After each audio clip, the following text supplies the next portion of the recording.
आज जरा म्हणलं रानात चक्कर मारून यावं, तर बघतोय तर काय लगा भाऊच्या घरी गेल्यानंतर मस्तपैकी वाघरीमध्ये लका कोकरीन बिकरीन कोंडून ती कम से कम 4-5 खांडे असेल. त्यानंतर ऑफिसवरून घरी जाताना सोन्या भाऊचा भाऊ, नाण्या भाऊ भेटला होता. त्यानंतर त्याचा मित्र पण लय खतरनाक पोजन बिजन देत होता. मग टाकलं ना डायरेक्ट पेट्रोल आणि डायरेक्ट रस्त्याने निघालो. रस्त्याने निघाल्यानंतर मस्तपैकी आप्पाच्या ढाब्यापाशी आल्यानंतर बघतोय तर काय लका खतरनाक पब्लिक दिसलं मला.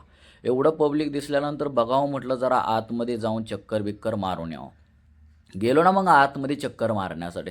आतमध्ये चक्कर मारण्यासाठी गेल्यानंतर छान वाटलं. भरपूर असं डेकोरेशन वगैरे छान वगैरे केलेलं आहे. भरपूर पब्लिक वगैरे पण आहे. त्यानंतर जरा थोडंसं शेठची भेट घ्यावं म्हटलं. शेठची भेट घेतली तर बघतो ते शेठ पण लय खतरनाक पोजन बिजन देत होते. त्यानंतर डायरेक्ट म्हणलं आता थोडंसं राशीनमध्ये जाऊन थोडंसं मोबाईल शॉपिंगमधून जरा हेडफोन घ्यावं. तर आलो ना डायरेक्ट शेठपाशी. शेठपाशी आल्यानंतर शेठ जरा लईच मोबाईलमध्ये बिझी होते. जाऊ दे